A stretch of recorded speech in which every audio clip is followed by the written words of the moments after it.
Tara, samahan nyo ko mga ka-black. Pupunta tayo ng Davao at mag-aantay tayo ng flight natin. Yan. Dami rin nag-aantay dito mga ka-black. Yan. Outfit check tayo. Pack. Outfit check. Yan. Naka-readers tayo. T-shirt, jacket, saka vintage cap.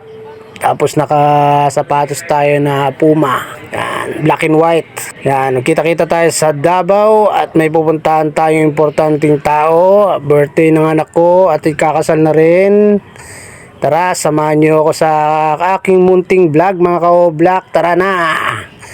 Lilipad na tayo sa Davao kay Duterte. Hometown ni Duterte. Yan. Unat-unat muna tayo, tapos antay tayo ng ating flight. Yan, nandito na tayo sa Cebu Pacific sa loob yan mga ka-black yan, no? Sobrang lamig yan at unti lang kami nakasakay niyan, parang private, no? Grabe yung ano yan, no? Malakas ang ano niyan, aircon. Yan, no? Paalis na tayo, lilipad na tayo niyan, yan. So, gabi ang ano natin yan, ang flight 11, flight natin, tapos yan, no? Hindi natin makita yung ano kasi madilim eh. Mga ka-black, pasensya na kayo ha. Hindi natin makita yung sa baba. Eh, gabi na tayo niyang ano. Gabi na tayo niya nakabiyahe mga ka-black yan. Pasensya na kayo.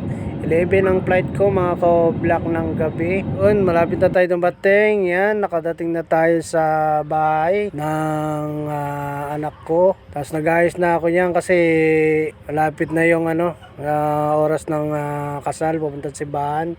Ahit-ahit muna tayo ng buhok, ay ng ulo. Wala pala tayong buhok. Tattoo lang, ha.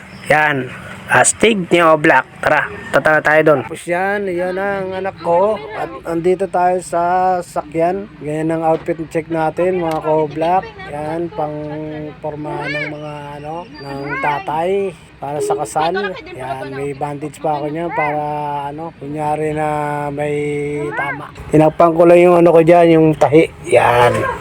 Yan pala yung anak ko, si Venice. Yan, nandito na tayo sa simbahan.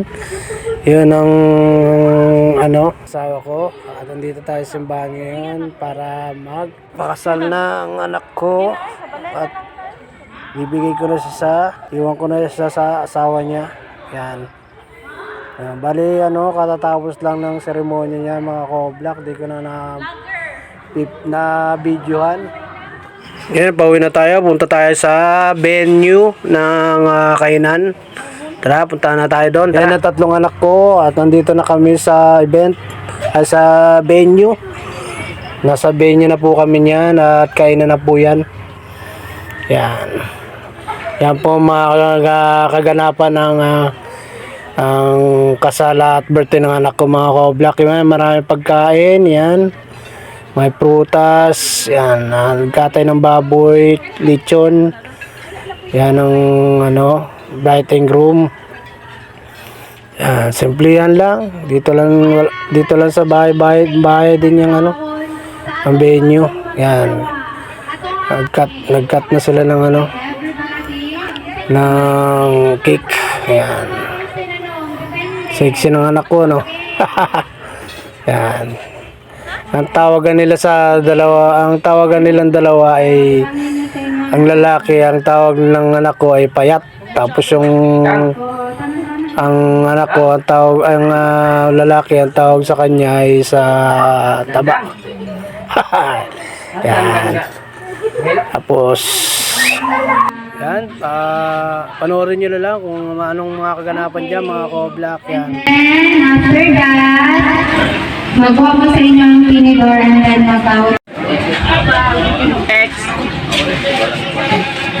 Okay, congrats! Kung saya ko mo, kung naminaw. Nakasabi na sa'yo na sumala. Kung nakatay kami, isa kamay na wala na ingon nyo. Yan, nagsabit din ako ng pera dyan. Yan. Inabitan ko yung anak ko ng pera, tsaka yung lalaki sinabitan ko na rin niya ng pera. Kabilaan. Yan, ang mga kaganapan. Yan, nagsayaw-sayaw sila dyan.